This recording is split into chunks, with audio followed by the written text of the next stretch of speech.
Hi, everyone. Thank you so much for joining us this evening. We're going to go ahead and get things started. I've just uploaded a copy of our agenda and our treasurer's reports for this month for those of you who'd like to follow along or have those up on your own screen. We will go ahead and get started. So just welcome. If this is the first time you're joining us for Zoom, thank you so much for being here. We do ask that everyone keep their microphones muted unless you're presenting or asking a question, just so we don't have any feedback or background noise when other folks are presenting. So if you happen to forget to unmute and I mute you, no offense meant, just want to make sure everything is clear for folks who are here tonight. We would normally move right into our treasurer's report, but our treasurer, Eric, is running just a bit behind. So we'll skip that for now. We'll come back a little bit later. And instead, we will jump right into the 2021 board elections. So there are board elections held for the Merion Village Association every year. This year, the positions that are up for term election are treasurer, secretary, who both serve 2-year terms, and member at large, which is up every year and serves a 1-year term. So those nominations are currently open to any active members. If you would like to nominate yourself or another member, probably let them know first that you're going to do that, but you can do so on our website. I'm sharing the link right now in chat. All 3 of those positions, again, treasurer, secretary, and member at large, are open, and we will be announcing the candidates next month at October's meeting, and we will vote in November. So we would love to see some nominations. We would also love if someone could volunteer to be our nomination committee. So I say committee, although just one member who would like to serve in that role would be fantastic. We have a member who's helped out with the last 2 elections, but unfortunately she will be out of town and cannot help us in October. So if you're interested in helping us to gather the nominations and share those, announce them at the meeting in October, and then help coordinate the actual voting in our November meeting, that would be wonderful. Just let us know and we would love to have you. Okay, I will move on to our membership renewal reminder. If you're familiar with the MVA, you know that our memberships do run every year on a calendar basis from January 1st through December 31st. However, if you sign up for your membership any year on or after October 1st, you'll have membership for the remainder of the existing year and the following year. As part of Summer Fun Days, we have actually expanded that this year again to include all of September as well. So anyone who signs up for a membership starting today will have membership for the remainder of this year and all of next year with a fee for only 1 year. Whether you're an existing member and you'd like to go ahead and get your renewal finished, you can do that now. Or if you've been considering joining, this is a great time to do it. You basically get 4 extra months of membership for the 1-year fee. So this would be a great opportunity. You can head over to our website and register online. Quick and easy process. All right. Going to move here. Let me just check momentarily. Okay, Eric has not yet joined us. We will talk now about Summer Fun Days. So I hope everyone's had an opportunity to check out some of the things we've been doing around the neighborhood for Summer Fun Days. We of course have either yoga or HIIT classes in the park at Moeller every Saturday morning at 9 a.m. Those have been very successful. We only had 1 rain date and we've been very happy otherwise with the folks turning out for those events and participating. So those do run through October 2nd. So if you haven't checked it out, there's still time. For the month of September, our friends from Community Grounds will also be joining those events, and we'll have a pop-up coffee and treat shop at Moeller Park from 9:45 to 10:45 every Saturday in September. So for the next 4 Saturdays, you can go get some yoga in, immediately follow that up with coffee and delicious treats, and then enjoy the rest of your Saturday. So if you haven't checked it out, perfect time to do so. And even if you don't feel like doing yoga, walk your dog and grab some coffee in Moeller. Otherwise, with Summer Fun Days, we will have a 3rd food truck event the 3rd Thursday in September. So I forget, I'm very sorry. We do have a registered truck for that date. I believe the name of the truck is Taquito. It is a taco style truck. So we'll share more information about them soon, but they will be there from 5 to 8 p.m. on Thursday. Oh, let me verify the actual date so I don't say it incorrectly. Thursday, September 16th. So very excited about that. Our last 2 food trucks, Explorers Club and Chilljoy, had successful events, and we're looking forward to another successful event later this month. Let's see here. So I will move on to another portion of Summer Fun Days, which is our autumn yard sale. So we've kind of rolled the yard sale into Summer Fun Days this year as kind of the final bookend for the season. That will take place on Saturday, October 2nd from 9 a.m. to 3 p.m. We already have 14 houses registered, I believe, so we're getting off to a great start. If you're a member of the association, registering your Merion Village address for the map is free. And if you're not a member, you should be, but if you're not, you can register your address for $5. Registrations will be due by the 23rd of September, so if you'd like to be involved, please make sure to head to our website and get registered right away so you do not miss your chance. Another note here about Summer Fun Days. If you have not yet seen them or ordered them, we have some awesome t-shirts. These are limited run. Let me go ahead and share here with everyone what those look like. So we held a design contest as part of Summer Fun Days earlier in the year, a couple of months ago. This was the winning design. So there will be limited run t-shirts available with this design through October. And you can see we also are offering a tank top. Unfortunately, we are limited on color offerings simply because of supply chain issues. So we hope that you'll like the two colors that we were able to make available to you and that you'll be excited to try the new tank top. The first order of the first batch of orders has already been delivered to folks. I'm sure you've seen these popping up around the neighborhood. If you haven't, you probably will, but you can still order your own. Just head over to our website and put your order in. We'll be delivering the next batch, I believe, sometime in October when we put those in and the next batch is made. All right. Let's see here. So I'm going to just take one quick moment. Looks like Eric has joined us. Hi, Eric. Are you ready for Treasurer's Report? Yeah, sure. I can do that. Floor is all yours. All right. So let me just get them pulled up on. We'll start with the balance sheet.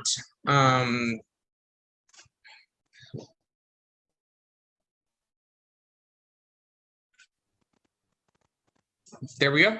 All right. So there's not much has changed here from last month. The only thing I would point out is the scholarship fund. We will expect to see that to decrease next month. I did cut the check earlier this week on for the primary scholarship winner. So we will expect to see that to come down next month.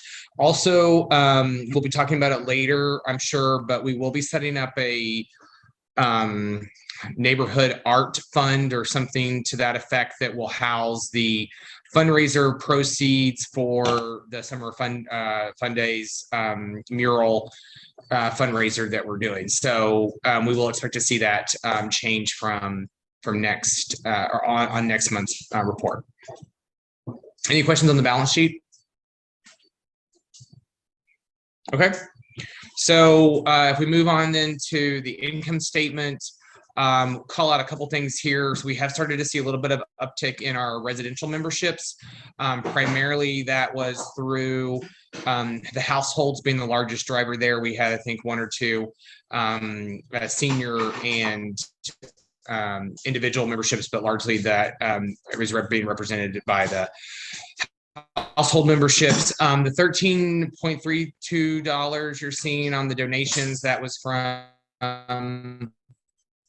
a Amazon Smile check that we had received. So if you want, we are listed as part of Amazon Smiles fundraiser or donations, and so you can link your account to and percentage of the purchases to nonprofit organizations. So that's where that came from. Jessica was just mentioning about the t-shirts. You can see there the merchandise. We've made around $370 so far in t-shirt sales. Then the other piece low on the merchandise expense. So we did go ahead and pay for some t-shirts that last month, and so we're starting to now to sell those. So we'll continue to work through that inventory over the next month or two, hopefully within the next month. And then the rest, the other expenses are pretty standard, rent and utilities. Any questions on the income statement? All right, thanks. Thanks, Jess. Thank you very much. And actually, Eric, thank you for mentioning the mural. I completely left that out of my Summer Fun Days update. So we put out an application, or rather a form asking for local artists who would be interested in partnering with us to execute a community mural here in Merion Village. We received a total of 13 applications. The committee is still working through reviewing those. We believe that an artist has been selected, so the committee will reach out to them, and we'll be announcing further details about the location of that mural, what that process will look like, when it will actually be painted. And in the meantime, we have launched a fundraiser on Facebook. So we are looking to raise funds to execute the mural that will help with the cost of supplies, as well as actually compensating the artist for their work. So if you're interested in donating in that or just sharing, you can see that on our Facebook page, and we very much appreciate your support. So Eric, thank you for the reminder, and very excited to see this mural process come to life. We're pretty excited. Okay. I will move on here to the info center. So as most of you likely know, we do have an information center where prior to the pandemic, we did hold our monthly meetings. But beyond that, we would hold smaller meetings for committees. We would try to have small events there as well. And a couple of years ago, we did open up the space to allow both members and non-members to use the space for their own meetings or small events. So members of the association, for example, are able to reserve and utilize the space free of charge, and non-members can use the space for $15 an hour. We actually did have a member use the space just over a month ago for an event, which was beautiful, and we were so excited to see it being used again. Unfortunately, we had a situation with a second event that was reserved where the air conditioner in the unit has perished. It's probably about 15 years old, and it is no longer able to serve the center. So we're looking into what the replacement for that will be. We're communicating with, of course, the landlord for the space and determining how to get that resolved. It is likely that when we're able to resolve it, we may need some help if there are folks who'd like to volunteer to help with the installation of this unit. It's over a door, but it is a normal sized unit. And beyond that, we're also interested in installing a cabinet in the unit that we can either add a lock to, or that may have a lock and some shelving that would allow us to store some items on the first floor, but to secure them if folks are using the space. So if you have a locking cabinet lying around that you're no longer using, we'd love to talk to you about potentially having that moved into the info center. So just if you're doing any spring cleaning, and you just have a giant cabinet lying around, we'd love to talk. I will also make a quick note here. Some of you are probably familiar with the kiosks we have around the neighborhood.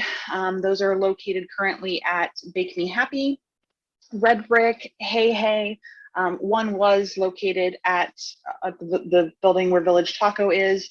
That was temporarily moved and will be rehung. And we had a fifth kiosk that never really had a home. So we are very excited to announce that our friends at Austin and Company on High Street in Merion Village are going to host the final kiosk. So we're working on getting all of that ready. And if there are folks who have experience or tools or the availability to help with mounting that onto a brick wall, that would be very much appreciated. Our secretary does have someone who is probably going to be able to help with that, but this is a very large piece of solid metal that will be hung onto a brick building with, obviously pretty intense bolts. So if there are other folks who'd be interested in helping with that project or with the info center, we'd love to hear from you. We would appreciate your help. Okay. All right, I have talked about quite a few things. Does anyone have any questions on the topics we've covered so far? Okay, moving on. All right, so one of the items that we are discussing tonight is an upcoming proposed good neighbor agreement with the Pizzuti company for the project that they've proposed at the old Giant Eagle site. So I believe most folks are familiar with that project. It did go through reviews at the local level for Schumacher Place. It of course is not in German Village, it is in Schumacher Place. But because it's a large scale project, Schumacher Place has included us in conversations, and we've provided quite a bit of feedback over the course of, gosh, I guess the last year or more. That project was presented to City Council. My understanding is that each variance that they requested was approved, so it will be moving forward. So at this stage, what the folks at Schumacher Place and German Place have discussed is entering into a good neighbor agreement with Pizzuti, just to kind of have a show of good faith between the neighbors and between the developer at making the project successful in that it fits into the neighborhood and doesn't cause undue issue for folks where possible. A good neighbor agreement is not a legally binding agreement, but they have been very successful in helping to open lines of communication between businesses and neighbors, and we're certainly happy to participate in that process. So what we're looking for tonight is feedback from everyone. With respect to the good neighbor agreement, what are some items that are important to you? What are things that you think could be included in this agreement to represent the folks in Merion Village? We will share those when I attend the meeting tomorrow with the folks from German Village, Schumacher Place, and Pizzuti, and that group will work to create a collaborative agreement based on feedback from the community. So anybody like to share their thoughts on this agreement or what that might contain?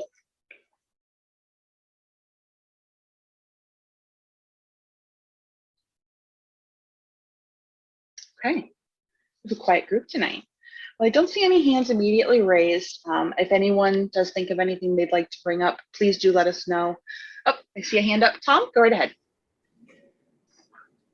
So I think the one thing I can think of is contact info for if they're having issues either with anything on site as far as like deliveries or move in, move out. You don't want like a moving truck blocking an alley or something like that. Who is a contact person to make sure that those things are being coordinated and that people are getting where they need to go. They have internal. It's supposed to all be inside the footprint, so that shouldn't be happening. But if something does happen, you need a contact who's kind of their management person who would be able to address that. Excellent suggestion. That's kind of the big thing that I can think of. And, same thing if there's any, major issues, but I think move in, move out is probably the biggest one that was brought up on the original meetings that I can recall. Okay. And my understanding is that there will still be at least some retail aspect. So I'm sure that would apply to potential deliveries for those retail spaces, because we know that's a problem elsewhere in the neighborhood. Correct. Yeah. Okay. All right. I have a question. Of course. I don't live in the neighborhood. I work with the Columbus Free Press, and I put your meetings in our calendar, and I thought I would visit tonight to kind of see how you operate and what's going on. So I'm looking at Google Maps, and I find a abandoned giant eagle in what I would call German Village, but that may not be accurate. Is the plan for the renovation already set, or there's neighborhood input? Like if somebody wanted to put a 25-story building, I'm sure that would be acceptable to the neighborhood. Is there community input still, or is it already set? You want me to take this one, Jess? That would be fantastic, Tom. Thank you so much. Tom's been very involved, so I will let him kind of give you the quick rundown.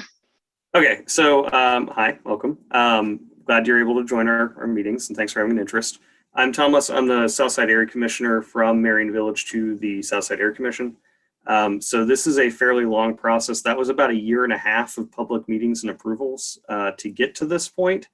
So there's definitely been a long duration. I believe it is fairly set, although I think there might have been some legal action of some residents in the area that I'm kind of vaguely aware of, but not super aware of. The process for this one started off with some initial meetings that were non-voting meetings with the Civic Association. This was not in German Village, nor has it ever been, just as an aside. It's in Schumacher Place, not German Village. So it is also... I wish that Google Maps would show precisely the boundaries. All they do is show the words German Village, and then down below is Merion Village, but I can't tell where the boundaries are. I'd be happy to send you a map that's got the real boundaries. Google Maps does not accurately reflect it, and some of those boundaries are very weird. So for instance, the boundary between German Village and Merion Village on part of our north side is actually Blackberry Alley. So a lot of them are on alley boundaries and not on street boundaries too. So it's a little bit interesting. It's actually written into city code. So if you want to know the real boundaries, if you go to the city code special districts, it's actually written into the city code for the historic district, and that'd be German Village, Brewery District, Battalion, etc. Anyway, beside the point. So basically the way that this goes is that they came before Schumacher, I think twice, with initial proposals to get feedback. They then came to Schumacher with a solid, voting proposal. That moved from Schumacher to the Area Commission Zoning Committee, who then voted on it, and that there's public input at each stage. From the Zoning Committee votes, that then went to the Area Commission. From the Area Commission, it went to the Board of Zoning Approvals, BZA. And from BZA, it went to City Council. So there was votes at each step and public involvement happening at each stage of that. So it's a long process with multiple votes. And depending on what happens with each project, if it's straight to a council vote, sometimes they're just BZA, sometimes they go all the way to council. It kind of depends on what's being requested. So that happens for every project though. So, if a project is in Merion Village, it comes before the Civic. We vote on it. We also do put out, both us and the Area Commission puts out, within 200 feet, every door gets a notice that something is happening at that site, so that there's public notice going out for everyone in the immediate vicinity. And then it also goes to, Merion Village has a zoning committee who promotes that as well. So comes to Merion Village, our zoning committee would review it. We would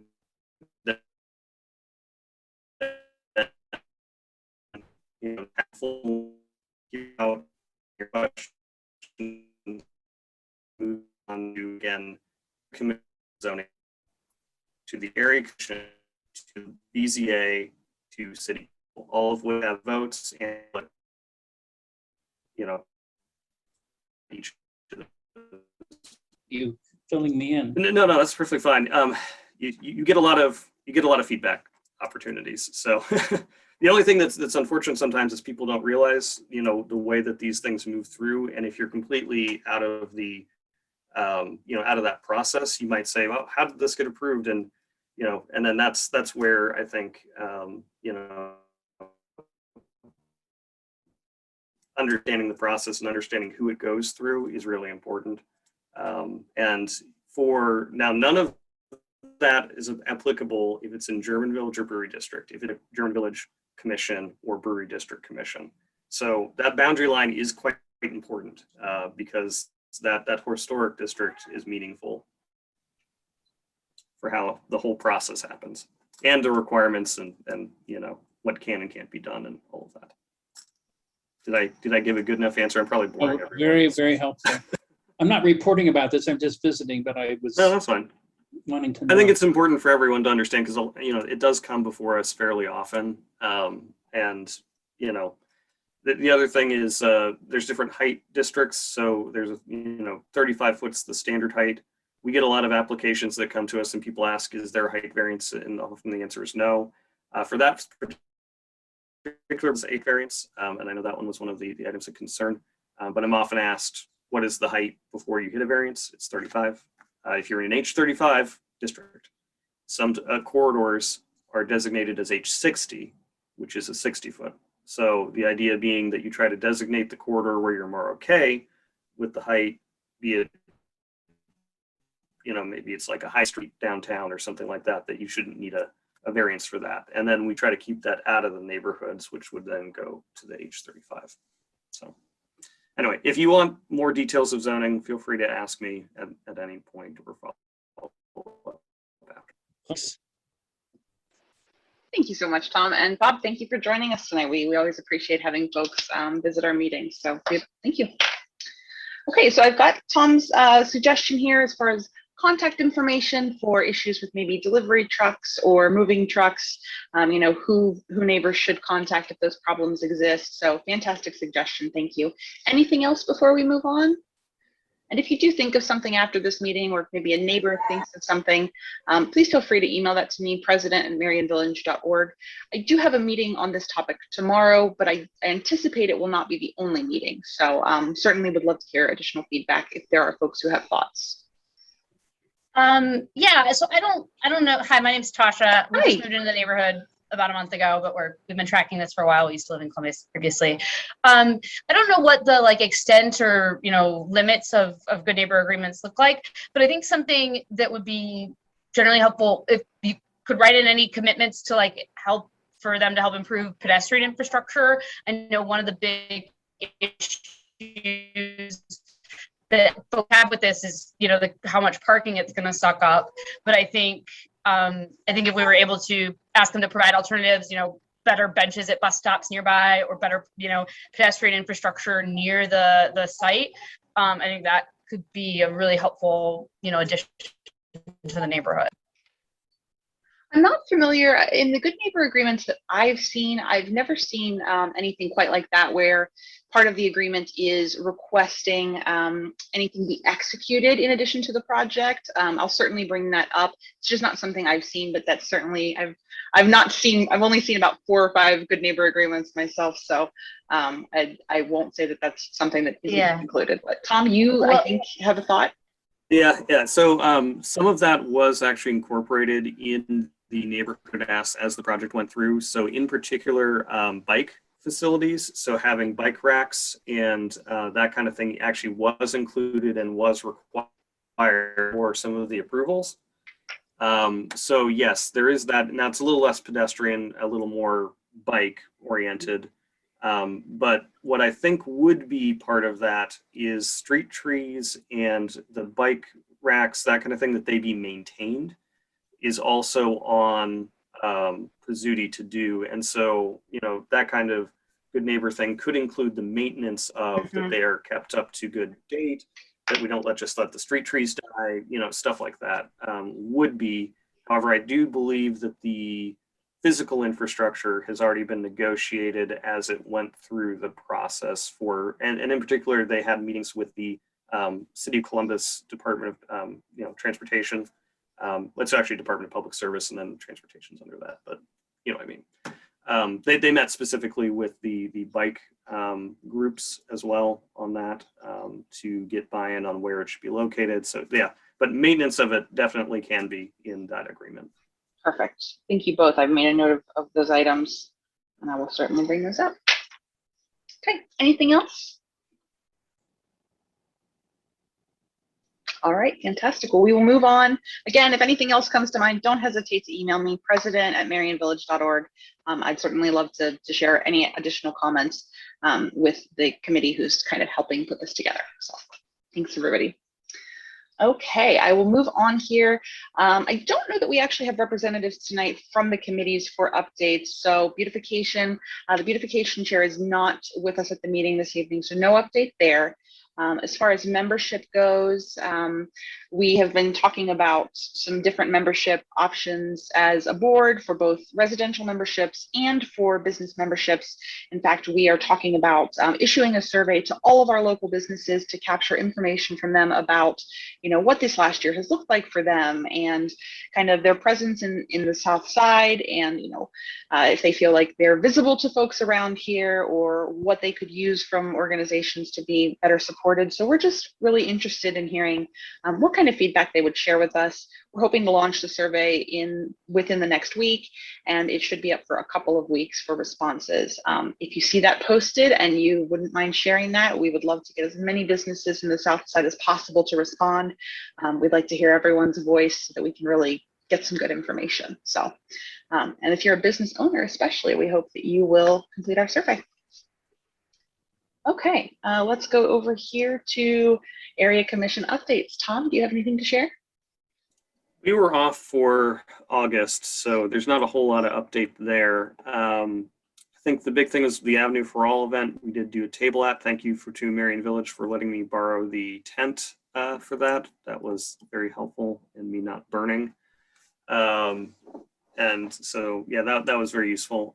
As far as the other things go, we really, like I said, don't have much update because we didn't really meet any of our committees or anything. We just draw off of August, which is the same as City Council. The only other thing I'll mention, which is not really Columbus specific, but may be of interest, redistricting is going on.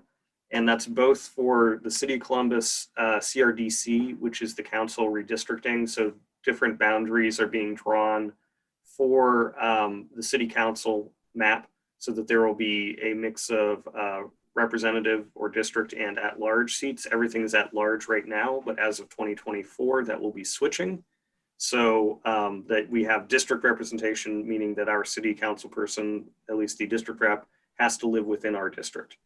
But of course, when you do that, you need to draw the districts. So the CRDC, Columbus CRDC, is the group that has been selected and appointed to draw those maps with some very tight guidelines, but they are in that process right now, and I believe they are in the public comment process of that. So they will be coming out and meeting with groups here over the next, I think, month to kind of show what they've come up with so far and get feedback on the City of Columbus Council maps, which does really have a lot of impact because that's going to change who you vote for and who can you even run in your district. So that's something impactful.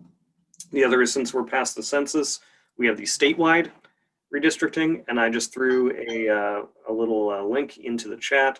There is a kind of statewide I guess competition for map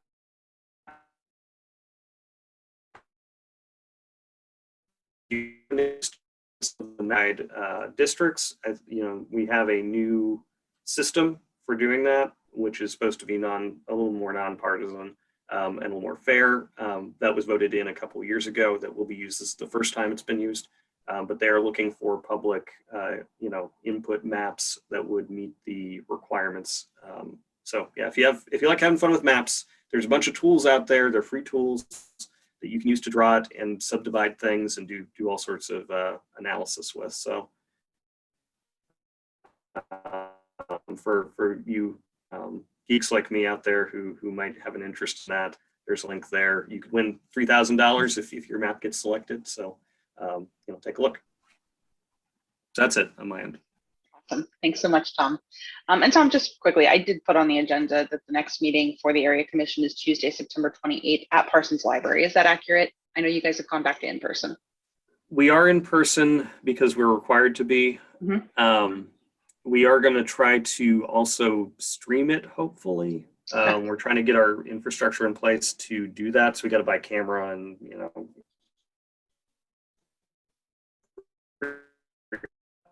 we also will depend on the library schedule. So it's a little up in the air. We'd like to be at the library and early still. Then we will be at the Barrack Recreation Center again. So library's first choice, Barrack second. We'll let everyone know as soon as we know what the library times are, because they haven't gone back to full normal schedule yet. I have a question about hybrid meetings. I'm a member of the Community Advisory Committee of the Mid-Ohio Regional Planning Commission, and people who physically walk into their building and sit around the table are counted as having attended, and people who are allowed to attend virtually aren't counted as having attended. Does that impact at all the commission that you're talking about? So all commissioners are required to be in physical attendance to achieve quorum.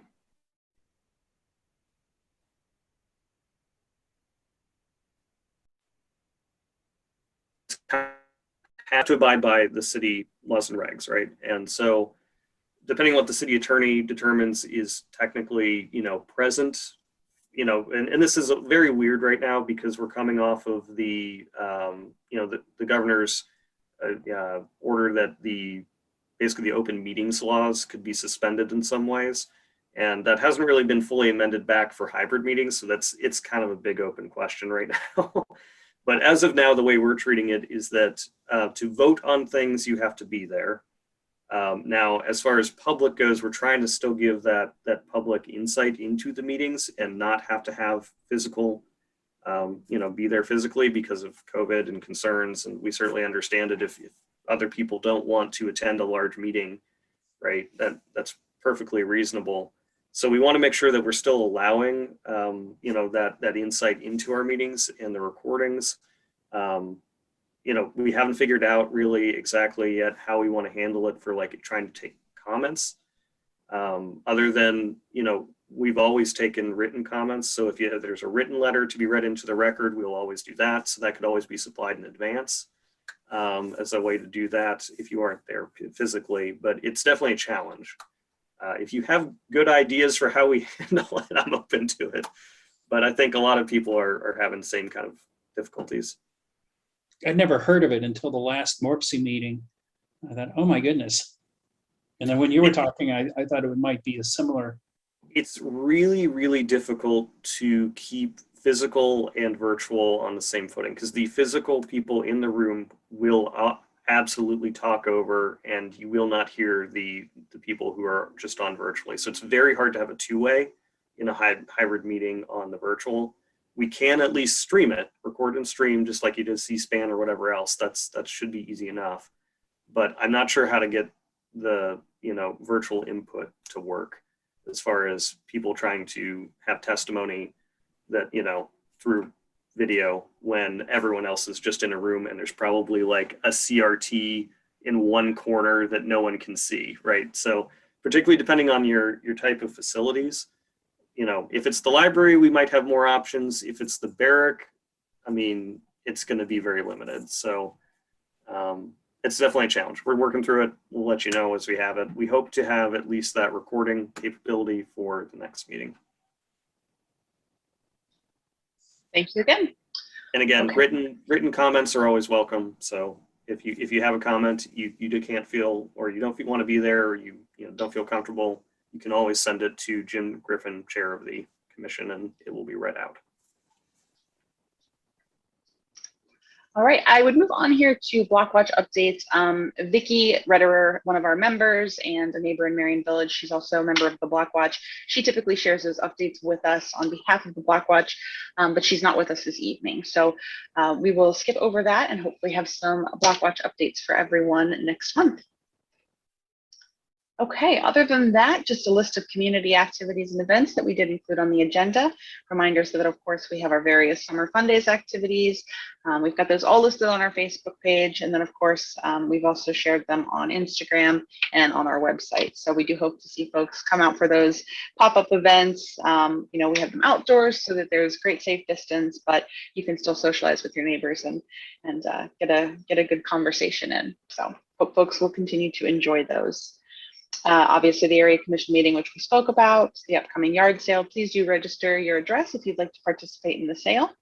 And then, of course, our next monthly meeting is Monday, October 6th, where we will be announcing anyone who has been nominated as candidates for the treasurer, secretary, or member at large position. So at this point, I will open up the floor. If anyone has any questions, comments, anything they'd like to share. I see one hand raised already. So Donald, I'll go ahead and call on you.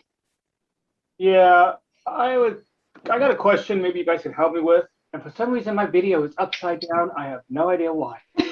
My laptop is not, but hey, what can I say?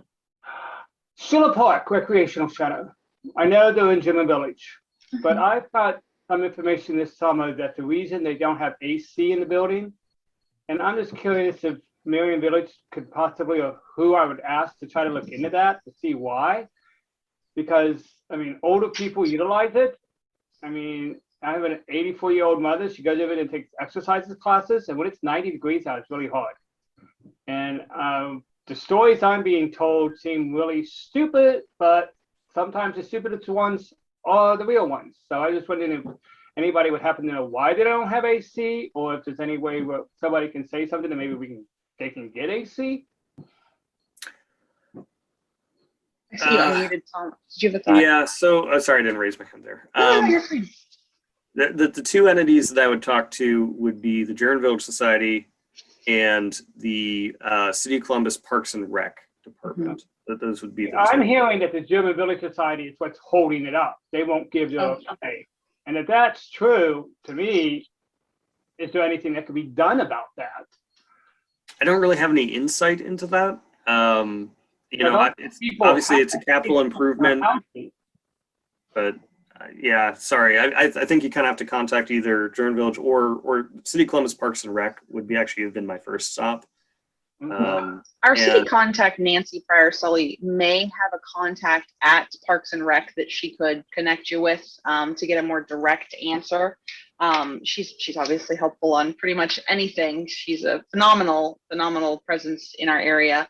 But as far as the city, I feel like you're probably going to want to speak to someone directly in that Parks Department, and possibly Nancy could refer you to an actual person rather than a kind of a general department. Nancy who again? I'm sorry. Nancy Pryor Sully. I'll actually pull up her email address. Let me see if I can grab that and I'll paste it in chat here. Give me just a second. I appreciate that very much, Jeff. Of course. Yeah, she's fantastic. She's, she helps with if you have to escalate issues for 311, if there are complaints, pretty much anything that does involve the city. Nancy is pretty much just phenomenal at helping us get what we need. So let me see if I can find her contact information. I'm sorry. Thank you, Jess. I appreciate that. Yeah, of course. Sorry we don't have any more insight on that, but it's kind of outside of our world there. Yeah, I figured it would be, but then I also figured a lot of people in the neighborhood utilize it. Mm-hmm. Okay, here we go. All right, yeah, I'm just going to put her email address here in the chat. And if you just reach out to her, she should be able to connect you to someone that can get you some answers. I greatly appreciate that. Thank you. Okay, let's see. I think I see another hand raised here. Mark, go right ahead. Hey guys, sorry I was late tonight. So I just had a question. I recently, well not recently, it's been a little bit ago, received a violation on my door from the city because I had a flower in front of my house that was greater than 24 inches tall. It had reached 30 inches tall. I measured it and I got a violation. And I had 3 days to remove it, pull it up, contact the city, blah, blah, blah, and all this stuff. So I pulled it up, even though I'd say our flowers and stuff in the devil strips or whatever y'all call those little strips up by the street are called here. We don't have a lot of landscaping, especially professional landscaping throughout Merion Village. However, I put that plant there because I drove through German Village repeatedly to see what flowers people have, and they have trees and full professional landscaping over the entire village. I actually measured many of them. They're 30, 40 inches tall, whatever. So I guess what I'm wondering is, does anybody know, are we in a different code situation for landscaping than German Village? I asked the city, and it was in the middle of the pandemic, and they didn't know anything. They didn't know who to send me to. But if there is a difference, I want that resolved, honestly. I mean, I'm serious. I mean, it was one beautiful big flower, right? But it's enough to really irk me when, honestly, I professionally landscape it and really landscape the crap out of it. So I turned in a notice to 311 twice now for City Park and I forgot which street. I had to go look it up. They have a tree that they planted that blocks one of the two stop signs going south into Merion Village. Oh, no. And being a firefighter paramedic, the fire hydrant has been completely landscaped on all four sides, with the hydrant opening blocked on all four sides, blocked by bushes. Oh, goodness. So I put that in, and it's been 3 months now. Sorry, the hospital's coming. And the city took no action on it. Do So you now have? I'm thinking there may be a difference. I don't believe there's a difference. I think part of it is just if nobody's reporting them in German Village, then that's probably why they're not getting addressed. But also, do you have on the reports that you made, were you given case numbers assigned to those that you're aware of? And all I get is no action taken and stuff about, well, that's about the intersection with the fire hydrant both in German Village and stuff.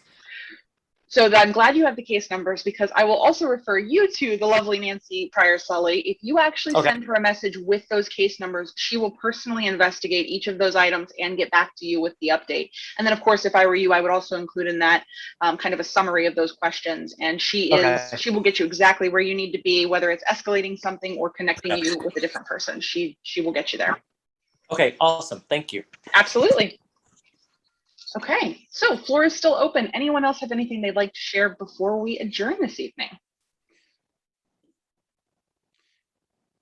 James, I- go right ahead.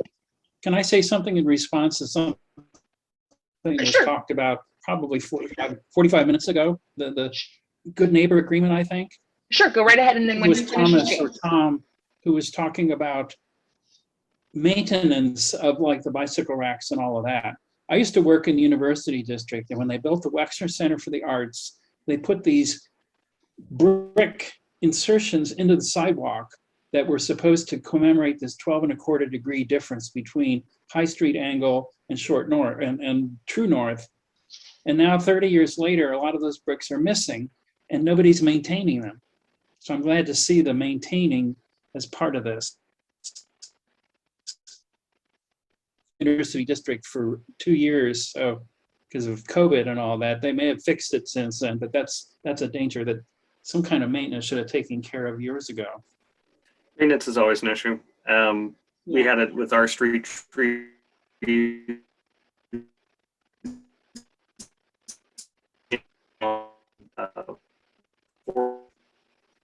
Where you just the purpose of what you went through all the work doing. So yeah.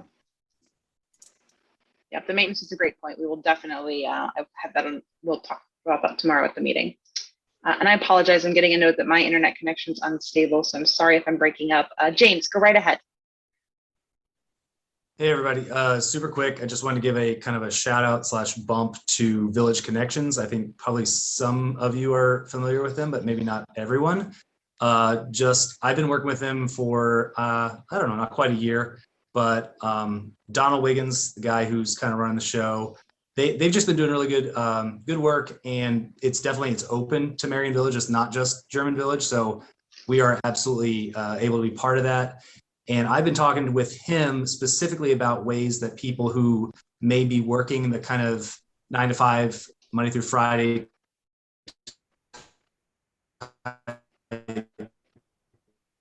can be involved when that is all volunteering, which was one of my big hurdles. So we're trying to work on some cool ways that people can be involved outside of the typical Monday through Friday hours. And to be involved or would like to be involved, but that was one of the big hurdles. I can definitely be a point of contact, or certainly like Donald, obviously he's, if you go on the Village Connections website, that's something we're working on, and I am excited about it because I think that's often one of the big hurdles for people who want to get involved in volunteering and things like that, is just the time and when they can do that. So just want to throw that out there. It's hopefully we're getting some action on that, and anybody who's interested, Donald, or I'd be happy. I'm over on Mark. I'd love to talk to anybody who's interested about it. So that is awesome. We love Village Connections, so thank you so much. Donald, actually, when Donald had just recently come on board to Village Connections, he joined us at one of our in-person meetings a couple of years ago to share with folks about Village Connections. We would certainly love to have Donald or another representative attend one of our virtual meetings and share information about Village Connections as a guest presenter again soon, if that's something they'd be interested in doing. So. Awesome. Yeah, no, I'll run that by him, because it's something about getting more involvement from Merion Village specifically. So for sure. Yes, awesome. we would certainly love to share that. Very happy and love to see Village Connections and all the great work they do. So yes, please just let us know. You can just shoot me an email and we'd love to connect with you. Okay. Anyone else have anything to share?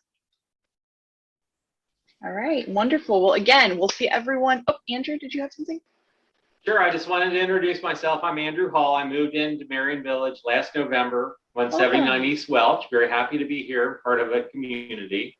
And so now I have a Merion Village planner in front of my home, and I love it. So just nice to meet everybody. Fantastic. Well, welcome. Thank you so much for being here. We hope to see you at some of our pop-up events and, of course, at our future meetings. Absolutely. Wonderful. Thanks. Okay, well, again, we hope to see everyone at our meetings. Make sure you go order your Merion Village shirts with the special logo. You don't want to miss out on this. Is a pretty awesome logo. I have to say, I love it. I think we had 12 submissions for the logo contest, which was phenomenal. And the winner is pretty great. So very excited to see those shirts popping up. So as always, if you need anything from us, please just feel free to email us. You can reach out to us through our website or mva@merionvillage.org. And otherwise, we hope everyone has a great evening, and we'll see you next month for our October meeting. Have a great night, everyone. Thanks, everybody. Bye, Bye. folks. See you.